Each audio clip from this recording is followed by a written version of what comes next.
In 2022, my dream had a name. It was Manus. I'm going to tell you the story of how my $2 billion dream was vaporized by a single government email. It's a story about building a world changing artificial intelligence, getting an offer that validates every sacrifice you've ever made, and then watching a superpower tear it all down for reasons that have nothing to do with you. The final moment of realization is something I'll never forget, and it has become a quiet warning for every innovator today. So sit back and let me tell you exactly how it all happened. My co founder, G.E. Kaio, and I weren't trying to build another chatbot. We saw a different future for AI. Our vision was to create a general AI agent, something that didn't just answer questions, but could execute complex digital tasks. We wanted to turn thoughts into actions. I always saw myself as a practical builder, someone who takes the elevator, building applications on top of the foundational tech others create.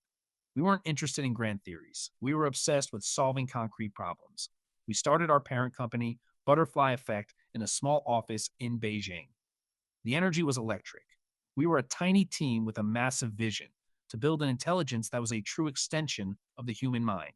And for a while, it felt like we had caught lightning in a bottle. The world started to notice.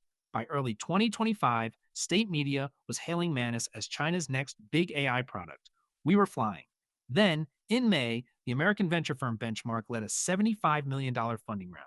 $75 million. That wasn't just money, it was validation from the smartest investors in the world. It was a signal that our late nights, our obsession, our singular focus on the product was paying off. By the end of that year, we had surpassed $100 million in annual subscription revenue. The dream wasn't just alive, it was thriving. But we knew the world was changing.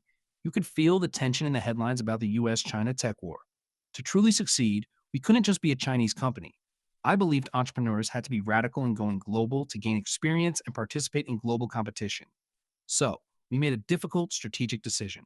In July of 2025, we shut down our China offices and relocated our entire operation to Singapore. Some people called it a Singapore wash, a way to avoid the geopolitical crossfire. But for us, it was about building a bridge, not burning one. We saw ourselves as a global company building for a global audience, and we even got the move cleared by China's National Development and Reform Commission, the NDRC. It felt like the perfect move. And then Meta called. In December, they announced their acquisition of Manus for over $2 billion. $2 billion. It was the culmination of everything. You work your entire life for a moment like that. It felt unreal. In our public statement, I said that joining Meta would allow us to build on a stronger foundation. This wasn't just an exit, it was an acceleration. With Meta's resources, our vision of turning thoughts into actions could reach billions of people. We had made it.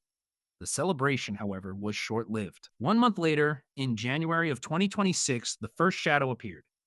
China's Ministry of Commerce announced an investigation into the sale.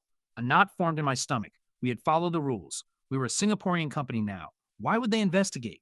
It felt like a warning shot, a distant rumble of thunder on a perfectly clear day. We tried to stay calm, to reassure our team, to believe the process would be fair.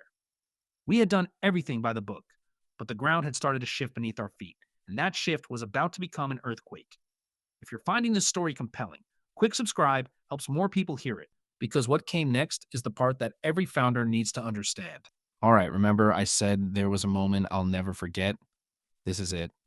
In March, Ji Kao and I were summoned to Beijing by regulators. The tone wasn't collaborative. It was an order. We went expecting to answer questions, to clarify our position, to defend the deal. We thought we were still entrepreneurs negotiating our company's future. We were wrong. After the meetings, we were informed we were barred from leaving the country. Just like that. No charge, no trial. Just, you can't leave. The dream had become a gilded cage. Suddenly, we weren't just founders. We were political bargaining chips. The irony was suffocating. While we were detained in Beijing, our team, our brilliant engineers and designers, were moving into Meta's offices in Singapore. Projects were proceeding. The integration was happening. The outside world was moving on, but the architects of the dream were trapped. Every day felt like a bizarre limbo. We were billionaires on paper, but we couldn't go home to our lives in Singapore. We had built a company designed to bridge worlds, and now we were stranded on one side of a chasm we didn't create. The weight of it was immense. This wasn't about a deal anymore. It was about our team, our people, who had poured their lives into this company, now stuck in a state of terrifying uncertainty. Then, on April 27th, 2026, the final blow came. It wasn't a phone call. It wasn't a negotiation. It was a formal order from the NDRC, an official decree sent to Meta to unwind the acquisition of Manus. Unwind. Such a clean, sterile word for something so destructive.